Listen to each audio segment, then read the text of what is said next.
Lepo pozdravljeni ponovno v oddaji In Vivo Veritas, kjer je tudi danes z nami eminenten gost Damjan Wolf, generalni sekretar obalne sindikalne organizacije KS90. Lepo pozdravljeni. Lepo pozdravljeni, hvala za povabilo. Tudi vam hvala, da ste se udeležili tega pogovora. Za začetek vas bom vprašala, kaj pomeni KS90 v vašem imenu organizacije? Konfederacija sindikatov 90. To pomeni državna reprezentativna centrala, ki je bila ustanovljena v letu 1991 in dejansko sodelujemo preko Konfederacije sindikatov 90 na vseh pogajanjih, dogovarjanjih z Vlado Republike Slovenije, kjer se urejajo pravice in obveznosti tako delodajalcev, kot tudi vseh zaposlencev v Republiki Sloveniji. Pa je vaš dialog z vlado primarna stvar, s katero se ukvarjate. Čemu pravzaprav tako obširen sindikat sploh služi? Ker navajeni smo, da včasih so bili tisti sindikati, na primer od vsakega podjetja, sindikati so skrbeli za to, da smo poleti lahko hodili na morje, v hribe ali kaj podobnega. Ampak kaj je pa namen vaše organizacije? Kaj so cilji delovanja? Kaj si želite izboljšati? Zelo pravo vprašanje na pravem mestu. Ko govorimo seveda o organiziranem delavstvu, je seveda v preteklosti res v preteklem sistemu, ki je že sam po sebi zagotavljal eno stopnjo socialne varnosti, bil dejansko res sindikat tisti, ki je zagotavljal počitnikovanje oziroma letovanje, ozimnico, kakšne jabolke in hruške. S tem, ko smo v letu 1990 oziroma 1991, ko nam je bil vsiljen nov sistem kapitalizma, se je pa seveda zadeva izrazito spremenila, kajti seveda tukaj se od takrat naprej soočamo s tem, da seveda poskušajo delodajalci za vsako ceno zminimizirati stroške dela. Stroške dela v kontekstu plačila za opravljeno delo, vedno večjega pritiska na večjo proizvodno in iz tega naslova seveda predstavniki delavstva, to pomeni sindikati, opravljamo izjemno odgovorno, zahtevno in plemenito poslanstvo, da poskušamo ta kapital čim bolj omejiti v kontekstu njegovega pohlepa. Gre pa verjetno za več različnih podjetij oziroma delavstva iz večjih različnih podjetij, ki sodelujejo z vami, ker v primerjavi s prejšnjim sistemom so se sindikati ponavadi ustvarjali znotraj posamezne organizacije, posameznega podjetja. Kako na tem področju delujete vi? Tukaj je seveda obalna sindikalna organizacija, Konfederacija sindikatov 90, je bila ustanovljena 3. aprila davnega leta 1990, ko se je tako imenovano uprla preteklemu načinu delovanja seveda edinega sindikata, ki je bil v prejšnjem sistemu dovoljen, to pomeni Zveze sindikatov Slovenije oziroma Jugoslavije, kajti seveda njihov način dela je bil tako imenovana centralizacija. Mi, glede na to, da smo bili umeščeni v lokalno okolje, da smo seveda imeli način, na katerem vztrajamo še vse do danes, da seveda je naše delo primarno med našim članstvom in ne v pisarnah, smo seveda šli po svoji samostojni poti in seveda od takrat naprej smo seveda popolnoma demokratična, interesna skupnost sindikatov podjetij, javnih zavodov, ki se združujejo v sindikate dejavnosti. Trenutno jih je v obalni sindikalni organizaciji 15, to pomeni dejavnosti tako javnega kot tudi zasebnega sektora, kjer predstavljamo eden redkih sindikatov, ki združuje tako veliko kopico različnih dejavnosti pod isto streho oziroma imenovalcem. In z tega naslova poskušamo potem z posnetki med našim članstvom to zadevo čim bolj učinkovito prenesti do tistih, ki odločajo o pravicah in obveznostih slovenskega delavstva. Pa lahko torej član postane kdorkoli? Ko govorimo o članstvu, govorimo o tem, da lahko rata član popolnoma vsak, ki je delovno aktiven, še celo več, imamo tudi sindikat upokojencev, kajti seveda, ko govorimo o izzivih, kajti moja retorika je vedno, da težav ni, ampak so izzivi, je ogromno tako med redno zaposlenimi oziroma zaposlenci, kot tudi tistimi, ki bi morali za svojim 40-letnim delom zaslužiti dovolj za svojo dostojno pokojnino, dovolj za svojo starost, kvalitetno preživljanje svojega tako imenovanega tretjega življenjskega obdobja, ampak žal v realnosti temu ni tako. Bi si mislili, da upokojenci pa vendarle ne potrebujejo sindikatov, saj pravzaprav načeloma ne delajo več. Vedno več jih seveda tudi zdaj dela, ampak ali se ukvarjate tudi s tistimi, ki so že v pokoju in ne delajo več? Absolutno. Tukaj seveda govorimo, da vzemamo kot obalno sindikalno organizacijo, jaz kot seveda odgovorna oseba, njen osnovni primarni namen kot izjemno pomemben družbeno odgovornost. To pomeni, da ne skrbimo izključno za tiste, ki so v rednem delovnem razmerju, ampak tudi za tiste, ki so že upokojeni, kot tudi vse tiste, ki žal vedno več delajo v atipičnih oblikah zaposlitve, ki bi v naši državi morali biti v manjšini, pa žal ugotavljamo, da je to tudi eden izmed segmentov za povečanje dobičkov kapitala, da se seveda te atipične oblike zaposlovanja vedno bolj prakticirajo v praksi. Atipične oblike zaposlovanja so verjetno tako popularne zaradi tega, ker ima delodajalec manj stroškov. Je to res? Tukaj seveda je treba zelo jasno si naliti čistega vina. Jaz, ko sem leta 2010 prišel v sindikalizem popolnoma po naključju, sem imel seveda zelo, bi se temu lahko reklo z današnjega vidika, naiven pogled na delovanje sindikatov. Enostavno imel sem pogled, da seveda imamo na eni strani predstavnike delodajalcev, tako imenovanega kapitala, na drugi strani predstavnike delavcev in vmes je pa dejansko država, ki potem to zadevo tako imenovano medijira.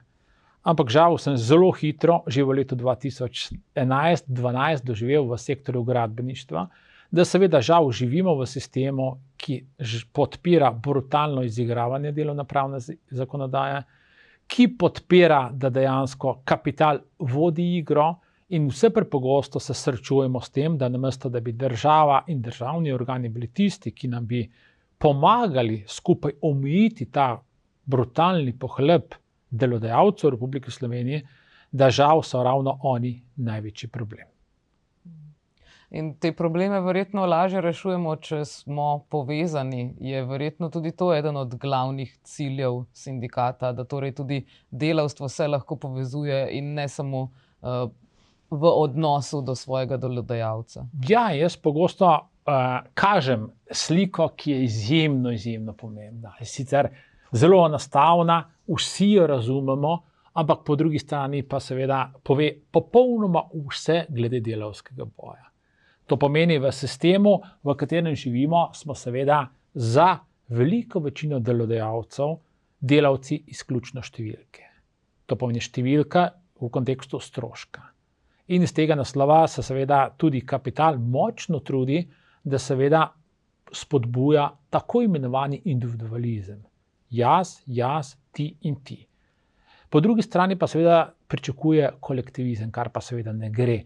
Tako da iz tega naslova poskušamo zelo izrazito med potencialnimi člani, tudi med člani, spodbujati tako imenovano združevanje, pogovarjanje, vrnitev k tistim osnovnim človeškim vrlinam, da seveda nekoč smo preživeli ravno zaradi tega, ker smo bili združeni v skupino in tudi sedaj in v prihodnosti ne bo popolnoma nič drugače.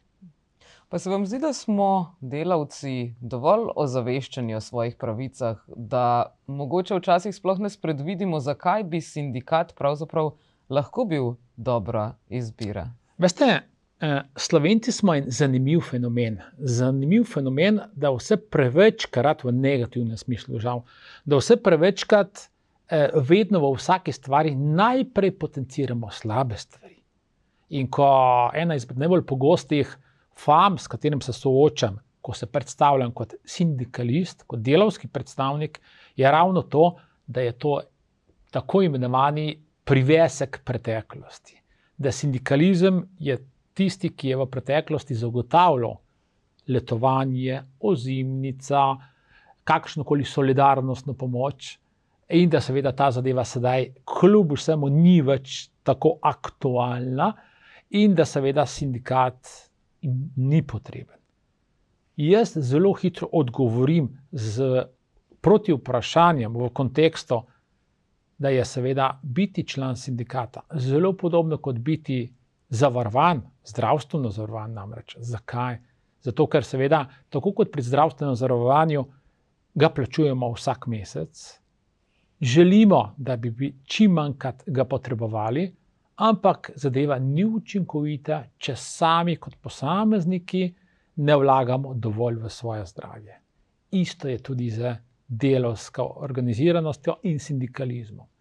Biti član interesne skupnosti, ki skrbi tako z pravnega kot tudi z interesnega stališča, da delodajalec spoštuje tvoja osnovno delavske pravice in osnovno človeško dostojanstvo, je nuja. Kajti že sam sistem je narejen v kontekstu, da seveda poskuša zaradi nevednosti, zaradi močnejše vloge v delovnem razmerju delavca čim bolj izkoristiti. In tukaj, če je seveda kot posameznik, je izključno kot številka, če pa se seveda te posamezniki združijo v eno skupino, dobijo kvalitetno zunanjo pravno in interesno pomoč, potem se pa zgodba zelo hitro lahko spremeni. In tukaj je dejansko ta naš osnovni način delovanja, da poskušamo slovensko delavstvo osvestiti, da ni samo sindikalizem tisti prevesek preteklosti, ampak je nujno potreben, kajti če kdaj delavec potrebuje zaščito iz naslova varovanja delavskih pravic, je to ravno sedaj.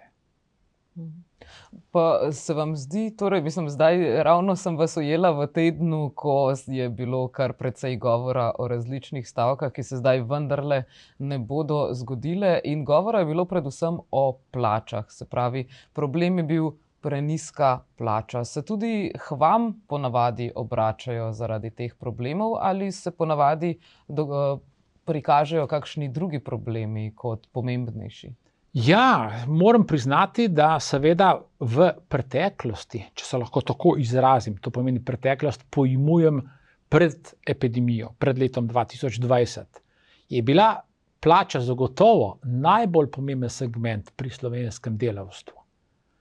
Ob epidemiji oziroma po epidemiji pa opažamo, da tukaj je prišlo do določenega preskoka. Preskoka v načinu razmišljanja slovenskega delavstva, da ni več toliko na prvem mestu samo dostojno plačilo za opravljeno delo, ampak da ga po levi in desni že prehiteva, da ima delavec možnost kvalitetnega preživljanja prostega časa. In tukaj ugotavljamo, da je v času epidemije v teh delovno intenzivnih panogah, ki so bile celo zaprte, govorimo o gostinstvu in turizmu, govorimo o javnem cestnem potniškem prometu, ušlo kar nekaj kvalitetnega kadra v dejavnosti, ki delajo 5 dni v tednu, 8 ur na dan, tudi za nižjo plačilo, samo iz konteksta, da lahko imajo kvaliteten prosti čas. Tako da seveda, ko govorimo o dostojnem plačilu, je to še vedno izjemno pomemben segment, ni pa več tako pomemben, kot je bil v preteklosti.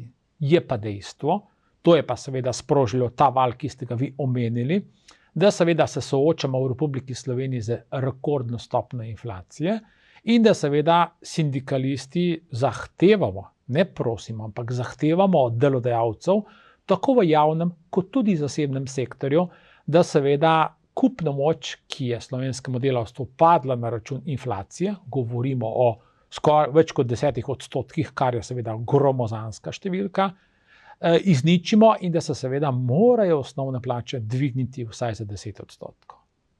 V praksi se nam pa potem dogaja, da seveda moramo vedno znova in znova na račun izgovorov delodajalcev, da seveda se jim je podražil material, da se jim so podražili energenti in da ni več ostalo nobenih finančnih sredstev za povišanje osnovnih plač, zarožljati tudi z tako imenovano najmočnejšo mišico, ki jo ima delavstvo, kjerkoli, to pomeni stavko, da potem dosežemo tisto osnovno pričakovano zvišanje osnovnih plač. Pa se vam sicer zdi, da so plače primerne, ravno kar se bo zgodilo povišanje minimalne plače za kar 100 evrov, se vam zdi, da imajo sicer mogoče vaši tudi člani probleme s preživljanjem z minimalno plačo v Sloveniji? Absolutno. Tukaj je seveda tisto, kar je zelo, zelo sramotno, da smo v osrčju Evropske unije, da smo v 21. stoletju in da imamo, oziroma zdaj jih je še dosti več, po nekaterih podatkih naj bi jih bilo po novem po zvišanju minimalne plače celo 90,000 delavcev in delavk v Republiki Sloveniji, ki bodo imeli plačo, ki je nižja od minimalne plače.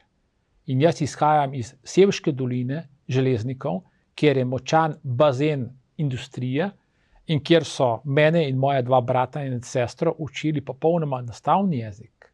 Če se boš učil, če boš dejansko potem seveda dobil posledično tudi zaposlitev, potem te čaka dobra prihodnost. Kje smo sedaj? Delavci opravljajo svoje delo 8 ur, še kaj več na dan in nimajo dovolj finančnih sredstev, da bi dejansko šli nad minimalno plačo. Če pogledava še malenkostno več, po zadnjih statističnih podatkih je v naši državi 243,000 prebivalcev, ki živijo pod pragom revščine. Od tega jih je skoraj 100,000 upokojencev.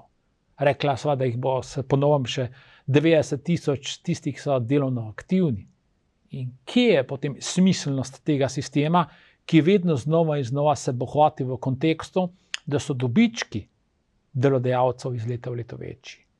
Da se vsake toliko let ustvarja kriza, imeli smo bančno krizo, imeli smo sedaj v epidemiji zopet tako imenovano krizo, kjer se je ogromno državne srebrnine in zlatnine pretopilo v ta sistem, da je sploh preživel. In tukaj bi bilo seveda veliko močneje pričakovati, da bi tukaj država prisluhnila organizacijam, ki predstavljamo zaposlence, da seveda poskušamo ta pohlep, to brutalno izigravanje delovnopravne zakonodaje in izkoriščenje slovenskega delavstva ustaviti. Ste kdaj razmišljali tudi o tem, nikoli mi ni bilo preveč jasno, da imamo zakonsko določeno minimalno plačo, ampak hkrati nekateri prejemajo nižjo plačo od minimalne. Kako je to sploh možno? To je kruta realnost, koliko delodajalci v Republiki Sloveniji cenijo svoje zaposlence. Mi imamo v Obalni sindikalni organizaciji KS90 ogromno vprašanj glede minimalne plače. In ena izmed najbolj pogostih vprašanj je, zakaj imam jaz na plačilni listi oziroma pogodbi o zaposlitvi znesek, ki je nižji od minimalne plače. In vedno znova in znova je naš odgovor enak. Ko govorimo o osnovni plači, je osnovna plača jasni pokazatelj, koliko te tvoj delodajalec ceni v kontekstu poklica, ki ga opravljaš pri njem. In ko govorimo dejansko o teh osnovnih plačah, se soočamo s tem, da je celo v 6. oziroma zdaj po novem zagotovo tudi 7. tarifnem razredu osnovna plača v določenih dejavnostih nižja, kot je trenutna minimalna plača v Republiki Sloveniji. In sindikati se že dolgo časa zavzemamo, da bi seveda delodajalce in tudi državo prepričali, da bi seveda šli v popolnoma jasno in osnovno logiko, da je minimalna plača najnižja osnovna plača zaposlenega v 1. plačnem oziroma 1. tarifnem razredu in potem seveda sorazmerno s plačami navzgor. In vedno znova in znova udarimo ob čer, kjer nam poskušajo delodajalci zelo intenzivno razlagati in tudi država, da bo s tem propadlo slovensko gospodarstvo. Moj odgovor je pa zelo jasen, pa naj propade. Če delodajalci nimajo toliko vesti, da bi delavcem omogočili dostojno življenje, ki ne bi bilo življenje izključno v kontekstu strahu, v kontekstu preživljanja iz danes na jutri, potem za moje pojme to ni ustrezen sistem in to ni pravi delodajalec. Se vam zdi, da imate zdaj dobrega sogovornika? Ministrstvo je zdaj prevzel Luka Mesec, govoril je že o 4-dnevnem delavniku, se pravi o skrajšanju delovnega časa na 4 delovne dni namesto na 5 delovnih dni. Se vam zdi, da je to možno? Gospodarstveniki nam ves čas pravijo, ne, to sploh ni možno, ne moremo skrajšati delovnega časa za 8 ur, kljub temu, da so si to pravzaprav priborili že v času prve industrijske revolucije, 100-150 let nazaj, toliko časa že delamo 8-urni delovnik. Se vam zdi, da zdaj vseeno bo ministrstvo nekako stopilo v korak s časom in z, da ne rečem, zahodnimi trendi, ki se kažejo in ponekod že vpeljujejo, torej krajši delovnik za isto plačo? Veste, glede na moje izkušnje, ki jih imam, tako z gospodarstvom, kot tudi z javnim sektorjem, lahko zelo jasno povem, da glavni problem tako gospodarstva, kot tudi javnega sektorja, je organiziranje delovnega procesa. Organiziranje delovnega procesa, ki je izključno v domeni delodajalcev. In tukaj seveda opažam, da delodajalci, namesto da bi ta tako imenovani middle management, ki organizira delovni proces, poučili o zakonskih normativih, o delovnopravno zakonodaji, so v veliki večini prepuščeni samemu sebi. In tukaj opažamo, da je daleč največ kršitev, ne več toliko glede izplačila plač, ampak glede delovnega časa. In tukaj, če smo v preteklosti sindikalisti oziroma predstavniki delavcev razumeli, da je treba v delovno intenzivnih panogah uvesti tako imenovani premakljiv delovni čas, ko lahko delavec dela več kot 40 ur na teden, ugotavljamo, da se je ta zadeva v kontekstu fleksibilnega delovnega časa razširila vse mikropore slovenskega gospodarstva. Ravno zaradi tega, ker delodajalci niso kos svoje domače nalogi. In tukaj seveda prihaja do ogromnih stisk slovenskega delavstva, kjer dejansko se ta delovni proces izrazito zažira v njihov prosti čas, ki ga je vedno manj. In tukaj potem pridemo posledično do izrazitega povečanja absentizma, kot žal tudi prezentizma.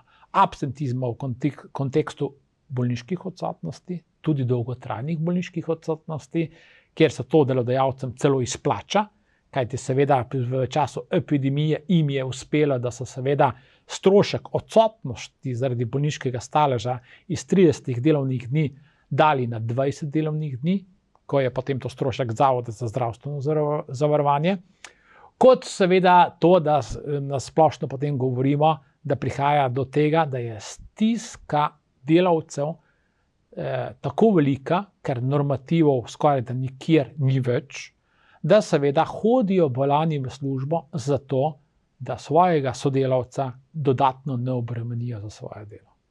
In tukaj prihaja do gromozanskih stisk in tukaj seveda ta retorika politikov, treba je priznati, sedaj imamo končno sogovornika na drugi strani. Sicer 20 let prepozno, ampak ga imamo. In tisto, kar je pa seveda sedaj ključno, da seveda nimamo veliko časa za govorjenje, treba je priti čim prej v dejanja. In tukaj upoštevati tudi vse izkušnje, ki smo jih delavski predstavniki, ne samo gospodarstveniki, kot se je to v preteklosti počelo, ampak predvsem delavski predstavniki nabrali. Kajti, ko govorimo o modelu, ki je zelo všečen, skrajšanega delovnega časa, ugotavljamo v praksi pri tistih delodajalcih, ki so to že uvedli, da seveda se jim ta zadeva celo izplača. Izplača v kontekstu, da seveda je delo, ki ga opravijo v 40 urah, opravljeno sedaj v 30, 32.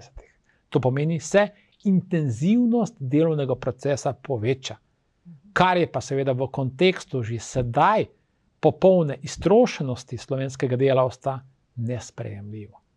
In tukaj bo seveda se treba naliti čistega vina, da skrajšani delovni čas da, ampak ne samo za isto plačilo kot polni delovni čas za 40 ur na teden, ampak tudi zmanjšati obremenjenost na ustrezno nižjo raven. Kaj pa odgovarjate gospodarstvenikom, ki pravijo, da to sploh ni možno? Tisto, kar pogostoma slišimo od gospodarstvenikov, žal samo slišimo, je to, da seveda govorijo, da so zaposlenci njihovo največje bogatstvo. In če je temu res tako, potem naj to dokažejo tudi v praksi.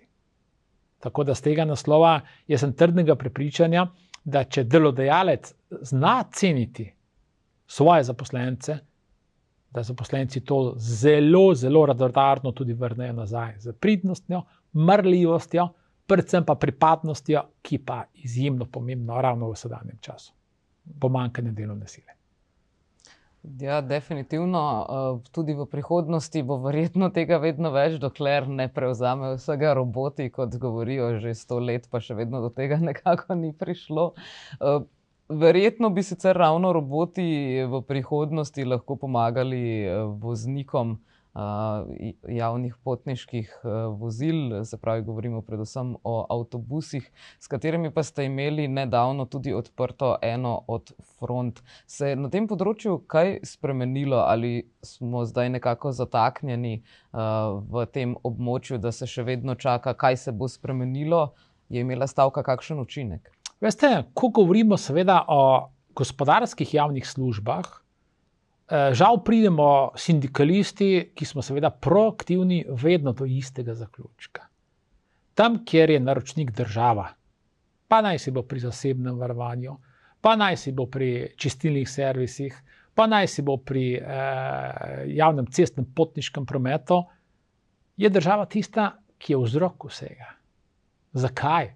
Zato, ker ona je tista, ki pritiska na izvajalce, tako imenovane gospodarske javne službe, da seveda opravijo čim več dela za čim manj denarja. In z tega naslova seveda potem pride kot rezultat vsega skupaj, da seveda tisti, ki opravljajo to delo oziroma organizirajo to delo, prevzemejo to delo, seveda svoj dobiček kujejo na račun zelo nedostojnih plačil, ki jih dajo svojim zaposlencem. In nekaj podobnega se dogaja tudi v javnem cestnem potniškem prometu, kjer smo seveda že v letu 2017, sindikat smo ustanovili leta 2016, že 2017 izvedli stavko pri največjem delodajalcu, kjer smo bili zelo brutalno napadeni tudi za tožbo na delovnem sodišču glede nezakonitosti stavke, ampak vedno znova in znova se vrtimo v tako imenovanem začaranem krogu, kjer poskušamo Ministrstvo za infrastrukturo kot največjega koncedenta, ki naš davkoplačevalski denar transportira do delodajalcev kot gospodarsko javno službo, prepričati, da je osnova, da država dojeme, da ko govorimo o gospodarskih javnih službah, niso tiste, ki bi zagotavljale profit, ampak so tiste, ki omogočajo državljanom in državljankam kvalitetno življenje. In če dejansko če bi to razumeli tisti, ki so koncedenti, to pomeni tisti, ki dajejo naročila, potem bi seveda tudi zadeva v sami kali bila zadrta glede takega izkoriščanja delovne sile, kot se dogaja pri zunanjih izvajalcih dejavnosti. Torej, zaenkrat bojo še vedno morali voziti zelo dolgo oziroma še celo več, kot je bilo pred spremembo zakona. Da vam recimo povem, kaj se dogaja v javnem cestnem potniškem prometu, ker je zadeva izjemno sveža. Po eni strani imamo poklic, ki je že od leta 1975 tisti, ki omogoča bonifikacijo oziroma predčasno upokojitev.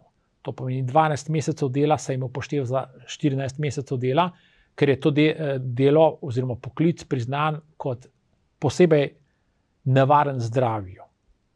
Po drugi strani pa velika večina voznega osebja, tistih, ki prevažajo naše najdražje, ki se dnevno soočajo, da niso samo vozniki avtobusov, ampak so ratali tudi sprevodniki, ki so jih delodajalci v kontekstu lastnega pohlepa ukinili, da so ratali poleg voznika še sprevodniki, varnostniki, čistilci in to vse v eni osebi. In ko pridejo do konca svoje poklicne kariere, se soočajo s tem, da imajo bolj kot ne vsi po vrsti izračune, ki jim kažejo minimalno pokojnino v Republiki Sloveniji. In to je tista zadeva, ki jih potem vodi še korak naprej, da kljub bonifikaciji oziroma možnosti, da bi se predčasno upokojili, ne morejo iti v pokoj, ker jim ta pokojnina niti ne zadošča, da bi vzdrževali tisto, kar so se prigarali skozi svojo 40-letno poklicno kariero. In so prisiljeni v to, da nadaljujejo svoje delo tudi po 4, 5, 6 let naprej. Namesto da bi kvalitetno uživali svoje tretje življenjsko obdobje, morajo nadaljevati z delom in s tem posledično ali pač ne ustvarjajo nelojalno konkurenco tistim mladim, ki bi morali zapolniti njihova delovna mesta. Se vam zdi torej mogoče, da ste bili na tem področju zaenkrat neuspešni? Bi mogoče lahko izpostavili nekaj uspehov, ki vam jih je uspelo vseeno priboriti v zadnjih nekaj letih in jih smatrate za pomembne? Ko govorimo o uspehih, je to zelo široko področje. Kajti seveda vsak moment, ko pomagamo kateremukoli našemu članu oziroma članice, je za nas uspeh. To pomeni, kadarkoli delodajalcu preprečimo, da izkorišča naše članstvo, je za nas uspeh. Tako da z tega naslova lahko jasno povem, delodajalcem smo preprečili, da seveda so poskušali premalo plačati svoje zaposlence. Smo jim preprečili, da so prenehali kršiti delovnopravno zakonodajo iz naslova varnosti in zdravja pri delu. Smo seveda, kar je naš osnovni cilj, ne samo preprečevati, ampak tudi povečevati pravice iz delovnega razmerja. Smo uspeli, da seveda pri določenih dejavnostih smo naredili nadstandardne stvari. To pomeni, ko govorimo o voznem osebju, smo uspeli s tožbami na delovnem sodišču, da jim je delodajalec moral ponovno plačevati in mora plačevati poklicno zavarovanje. Sedaj bomo šli v tožbene zahtevke glede delovnega časa. Govorimo tudi o tem, da smo seveda v javnem sektorju poskrbeli, da seveda smo z določenimi plačami šli navzgor, da smo vse te anomalije v določenih segmentih tudi popravili, ampak ko govorimo o delavskem boju, se nikoli ne konča. Vsak dan je nov izziv in tisto, kar je, glede na sistem, v katerem živimo, kljub boljšemu posluhu Vlade Republike Slovenije, nas v prihodnosti čaka še ogromno dela, da bomo lahko svojim potomcem in potomkam lepo in jasno pogledali v oči in bomo rekli, da smo jim pustili lepo prihodnost. Boste to lahko rekli tudi potomcem in potomkam delavcev, agencijskim delavcem Luke Koper? Kakšno je trenutno stanje, pravzaprav, kaj se dogaja zdaj v Luki Koper? Nazadnje ste imeli tudi tiskovno konferenco glede problematike, ampak na kateri točki smo sedaj? Ja, ko govorimo o Luki Koper, vse pogosteje smo v preteklosti, oziroma prepogosto smo v preteklosti uporabljali famozni stavek. Luka Koper je generator razvoja slovenske Istre, primorske in celo slovenskega gospodarstva. Jaz bi pa to zadevo malenkostno modificiral. Luka Koper je generator izkoriščanja delovne sile v Republiki Sloveniji. Zakaj? Zato, ker je v letu 1995 takrat prišlo do tako imenovane politične odločitve, da seveda minimizirajo stroške dela. Minimizirajo stroške dela v kontekstu, da ustanovijo tako imenovane izvajalce pristaniških storitev, IPS-e. In ta model izkoriščanja, brutalnega izkoriščanja delovne sile, se je v Luki Koper dogajal vse do leta 2018. To pomeni, govorimo o 23 letih. 23 let izkoriščanja. In ko smo v obalni sindikalni organizaciji v letu 2016 bili poleg, ko smo bili na Titovem trgu in branili Luko Koper pred pohlepom slovenske politike in tujcev, smo zelo jasno si zadali za cilj, skupaj s delavsko svetovalnico, da seveda gremo dokončno odpraviti tudi to izkoriščanje, ki je po našem mnenju že takrat bilo popolnoma sprevrženo in nezakonito. In zdaj, 5 let kasneje? In seveda tisto, kar je, uspelo nam je, da smo seveda takratne politike prepričali, da seveda so tako imenovane gazde, kot so klicali vodje v IPS-ih, izbrisali v kontekstu, da se je uvedel trostebrni model, ampak ta trostebrni model je v veliki večini izključno nadaljevanje izkoriščanja delovne sile. In kaj je ta trostebrni model? Trostebrni model v Luki Koper, ki se je uvedel v letu 2018, je bil po kontekstu prvi steber, kjer se je zaposlilo od 300 do 500 ljudi v Luko Koper, kar je seveda zadeva, ki je za nas idealna in zahtevana. Potem govorimo o 300 ljudeh, ki so bili prezaposleni v agencije. Agencijsko delo smo uvedli v preteklosti v kontekstu, da imajo enako plačilo za enako delo, kot tisti, ki so zaposleni direktno pri delodajalcu. Tukaj smo seveda rekli, to je izključno možno pod enim pogojem, da je to prehodno obdobje za tiste, ki potem pridejo direktno v Luko Koper, to pomeni tako imenovano poskusno obdobje. Medtem ko seveda nas je maksimalno frapiral, šokiral in razjezil tretji steber. Tretji steber, kjer so pa celotni avtomobilski terminal Luke Koper, to pomeni, govorimo o primarni dejavnosti Luke Koper, za katero ima Luka Koper državno koncesijo, dali zunanjim izvajalcem dejavnosti. Zunanjim izvajalcem dejavnosti, na katere Luka Koper nima nobenega vpliva. Ne kako bodo plačali ti delodajalci svoje zaposlence, kot tudi nobene druge povezave. In tukaj smo seveda zelo jasno zavzeli stališče, da je ta sistem nezakonit. In tukaj smo potem tudi skupaj z sindikatom Sonce, Markom Blatnikom, šli skupaj v tožbene zahtevke v kontekstu nezakonitosti. In tisto, kar nas je izredno razveselilo, mislim, da je to bil eden izmed najlepših detkov mrazov, kar smo jih doživeli, je pa seveda bila ta sodba Vrhovnega sodišča, ki je zelo jasno nakazala, da seveda je kakršnokoli dolgotrajno posredovanje delovne sile nezakonito. To pomeni, ko govorimo o agencijskem delu, ko govorimo o zunanjem izvajanju dejavnosti, je to možno izključno za kratkoročno potrebo delodajalcev. Ne pa to, kar se dogaja v Republiki Sloveniji, ne samo v Luki Koper, ampak tudi po celotni Sloveniji, se je to razširilo, kajti zaradi neukrepanja pristojnih državnih inštitucij so delodajalci hitro ugotovili, da je to idealna stvar za njih, da seveda je ta zadeva glede stalne potrebe po agencijskem delu in po zunanjem izvajanju dejavnosti nezakonita. Tako da mi bomo naredili tako kot v preteklosti, da to zgodbo zaključimo z jasnim ciljem, da Luka Koper popravi vse krivice, ki jih je v preteklosti zadala več tisoč zaposlencem, ki so šli skozi brutalni sistem izkoriščanja IPS-ov, kot tudi zaposli tiste, ki so izgubili službo zaradi tega, ker niso prišli niti v Luko Koper, niti k agencijam, kaj šele k zunanjim izvajalcem dejavnosti. Pa se zaenkrat zdi, da bo to dolga in trnova pot, ali pri Luki Koper odgovarjajo, da ja, seveda, smo na vaši strani? Veste, kako je. Biti na strani delavstva je to izjemno plemenito. Hkrati pa tudi naporno. In človek mora biti optimist, in jaz sem tukaj trdnega prepričanja, da nekje na koncu tega tunela je tudi luč in da bomo tudi skupaj z močno pravno in interesno suportom, ki ga imamo, odpravili to krivico, ki se dogaja pri največjem zaposlovalcu v slovenski Istri.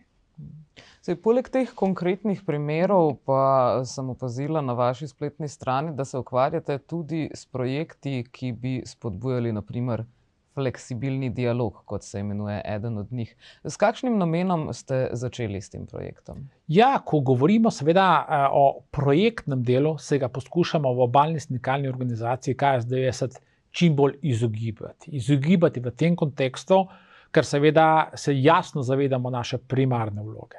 Primarne vloge, da seveda poskušamo čim bolj suportirati tako pravno kot tudi interesno našo članstvo, ampak smo potem zelo hitro tudi ugotovili, da obstajajo določeni projekti, ki pa so dodana vrednost tudi za naše članstvo. Tako da, ko govorimo o fleksibilnem dialogu, je projekt, skozi katerega smo izobraževali tako naše članstvo, zaposlence, kot tudi sindikalne zaupnike, da je seveda njihova borba z kapitalizmom lahko veliko, veliko bolj uspešnejša. To pomeni, usposabljali smo jih za delovnopravno zakonodajo, retoriko in cel kup ostalih tečajev, ki jim bo zagotovo to znanje koristilo v bližnji prihodnosti. Je to nekaj takega, kar lahko vidiva na tej drugi sliki, ki ste jo danes prinesli s seboj? Absolutno. Tukaj je seveda tisto, kar je, kakorkoli obračava, kapital je vedno na vrhu in tukaj seveda, če nismo predvsem pravočasni in primerno, pravno in interesno suportirani, je seveda bitka lahko že v samem začetku hitro izgubljena. Zato seveda tudi v obalni sindikalni organizaciji KS90 dajemo izrazito velik poudarek na medsebojno obveščanje, informiranje. Zelo pogosto uporabljam izraz, da mi z vsem znanjem, tako interesnim kot tudi pravnim, ne moremo popolnoma nič storiti, če pravočasno ne dobimo informacije z njihove strani. To pomeni sindikalizem, delavski boj je preventiva, ne kurativa. In da seveda zelo pogosto uporabljam tudi izraz, da naše članstvo je naš vid in naš sluh. In karkoli slišijo, karkoli vidijo, raje 4-krat poklicati, kot pa nikoli. Kajti, ko govorimo o naboru rešitev, ki jih imamo, če govorimo o preventivi, je ta nabor rešitev izjemno širok. Ko pa govorimo o kurativi, kar se žal še vedno prepogosto dogaja, kajti človek je narejen podzavestno tako, da beži stran od težav, da upa, da bo boljše. Žal v tem sistemu nikoli ne bo samo po sebi boljše, ampak vsak se mora aktivirati za to, da je boljše. Potem je pa seveda ta segment rešitev izjemno ozek. Se vam zdi, da bi bila ena od rešitev oziroma pomoč pri preventivi tudi to, da bi morebiti v šolski sistem uvedli boljše opismenjevanje otrok v zvezi z njihovimi delavskimi pravicami, ker vendarle se pričakuje, da jih bo večina pristala v sistemu delavstva in ne živela na kaki, naprimer, ne vem, samopreskrbni kmetiji? Iskrena hvala za to vprašanje. Točno to je tisto, kar je bistvo. Kar tudi opažamo, da se je v preteklosti kljub vsemu malce zanemarjalo, ko govorimo o delavskih gibanjih, delo z mladimi. Delo z mladimi v kontekstu osveščanja, že od majhnih nog, da seveda je sindikalizem tisti, ki omogoča z zaščito delavskih pravic, z povečevanjem delavskih pravic, kvalitetnejše življenje. In ko jaz obiskujem te naše najmlajše na takšne in drugačne načine, ko dejansko imamo razne prireditve, ena izmed najbolj znanih je vsakoletno tradicionalno krasovanje na Markovcu, ki ga organiziramo že zadnji dan v mesecu aprilu, je ogromno ljudi, predvsem naših najmlajših, ki z velikim entuziazmom zrejo v naš delavski boj, v naše delavske zmage. In tukaj tisto, kar je, namreč doma imam 2 sinova, me vedno znova in znova povprašata, da seveda je ta delavski boj tisti, ki je ključen pri temu, da ne samo ohranimo to, kar imamo, ampak da celo povečamo kvaliteto našega življenja. Ja, delavski boj, ne, ta fraza se pravzaprav vendarle sliši, kot da gre za nenehno vojno. Mogoče se tudi zaradi tega nekateri raje izogibajo temu, se raje podrejajo svojemu delodajalcu, ne glede na to, kakšne vse zahteve jim tudi sporoča. Ste imeli kdaj tudi kakšen primer, ko je na primer nekdo vam povedal, da se nekje kršijo delavske pravice, sami zaposleni pa pravzaprav tega niso želeli priznati kot nekak način štokholmskega sindroma, ko so postali žrtve, ampak vendarle so čustvovali svojim delodajalcem, češ saj drugega pa ne more? Prepogosto. Slovenski delavec je znan kot priden, marljiv, pa žal tudi tisti, ki zelo pogosto stisne zobe. In ko govorimo seveda o tistih, ki nas obiskujejo prepogosto, pa ne me napačno razumeti, je ogromno tistih, ki pridejo k nam že z izdelano težavo. In jaz osebno ne bom nikoli pozabil izkušnje, ki sem jo doživel leta 2011 v slovenskem gradbeništvu, ko sem bil neverjetno šokiran, kako delavstvo zaupa svojemu direktorju. Direktorju, ki je delal kult osebnosti, in tisto, ko sem v njihovi medsebojni komunikaciji zaznal, da bolj kot verjemejo lastnim ženam, lastnim sinovom, hčeram, so verjeli temu direktorju. In celo več, v medsebojni debati z njimi so mi jasno dali zavedati, da sem jaz tisti, ki lažem. Da sem jaz tisti, ki mi ne zaupajo. In da prej, kot bo propadla to podjetje, bo propadla Slovenija, bo propadla Evropska unija. Tako da iz tega stališča se slovenski delavci vse prevečkrat mažejo pred očmi, da bo boljše, da je vse dobro in da bodo dobili vse poplačano. Žal se pa potem vse prepogosto zgodi, da seveda spregledajo prepozno in da potem tudi mi kot sindikalisti nimamo iz kje vzeti tisto, kar jim pripada. In tukaj smo seveda v Obalni sindikalni organizaciji v preteklosti zavzeli zelo rigorozno stališče, ki ga zagovarjamo še danes. Če delodajalec nima zavedanja, da je treba delavce dostojno plačati, potem ta delodajalec ni vreden, da zaposluje te delavce. In zato smo tudi v vseh teh famoznih primerih v slovenskem, predvsem v slovenskem gradbeništvu, govorimo o Primorju, Kraškem zidarju, zelo hitro rekli bob. Kot delodajalec ni imel več dovolj sredstev za dostojno plačilo za opravljeno delo, smo lepo organizirali stavko, ustavili delo in delodajalec je priznal, da seveda govori o tako imenovanem izčrpavanju podjetja. Podjetje je šlo v stečaj, ampak ker smo seveda podjetje pravočasno ustavili, če se lahko tako izrazim, so bili tako delavci Primorja, kot tudi Kraškega zidarja v celoti poplačani glede vseh prednostnih terjatev, še celo več, dobili so zakonite zamudne obresti, kar je unikum v sektorju gradbeništva, za razliko od SCT-ja, kjer nas ni bilo, za razliko od Vegrada, kjer nas ni bilo.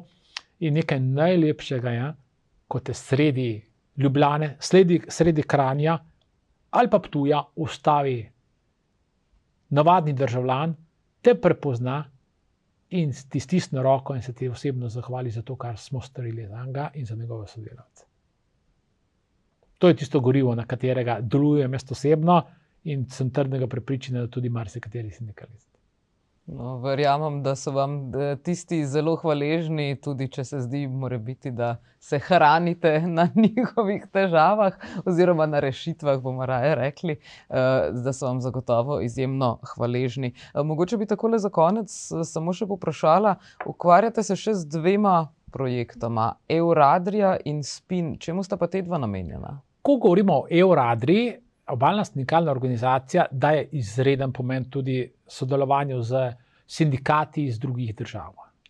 In tukaj smo seveda zelo močno tradicionalno že povezani z italijanskimi sindikati, od katerih smo se marsikaj naučili, hrvaškimi sindikati in seveda živimo na področju, kjer je seveda tudi kar nekaj tako imenovane fluktuacije delovne sile.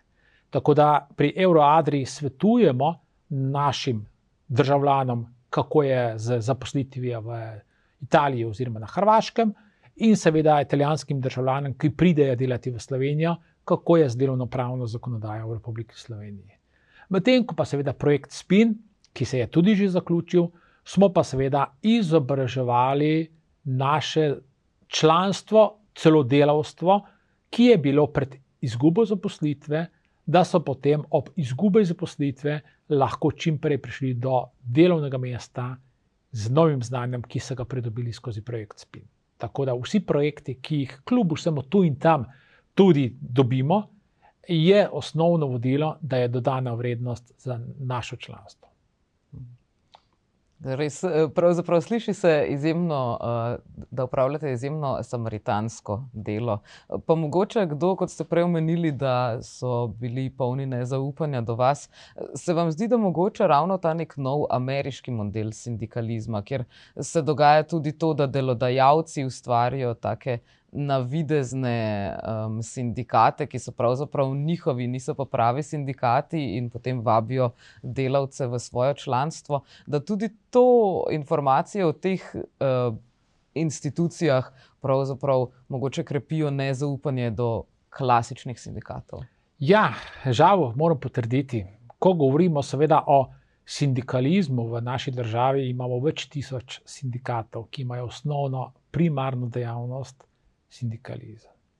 In seveda Slovenci smo nagnjeni k temu, da zelo radi, bi se temu lahko reklo, predalčkamo. In iz tega naslova, kolikor je bil slovenski delavec samo enkrat razočaran nad delovanjem sindikata, to avtomatsko replicira na vse sindikate v Republiki Sloveniji. In tukaj seveda si upam trditi, da velika večina slovenskih sindikatov še vedno ni preklopila v načinu delovanja, deljenja jabolk, hrušk, ozimnice, sindikalnih izletov, letovanj v proaktivnosti v kontekstu ne samo zaščite delavskih pravic, ampak tudi povečanja delavskih pravic.